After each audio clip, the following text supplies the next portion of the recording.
Чималий термін загрожує і за незаконні маршрутні послуги. Запорізькі правоохоронці отримали інформацію щодо місцевого мешканця, який організував канал незаконного перевезення громадян до тимчасово окупованої території України.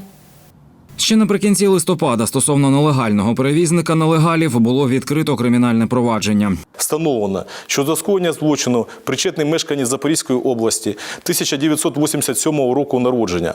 Громадянин на своєму легковому автомобілі організував незаконне перевезення пасажирів групами до тимчасово окупованої території Донецької області та у зворотному напрямку через територію Російської Федерації, поза межами контрольно-пропускних пунктів. З кожного пасажира за поїздку фігурант брав від 3 до 5 тисяч гривень. На трасі Запоріжжя-Дніпро підозрюваного було затримано.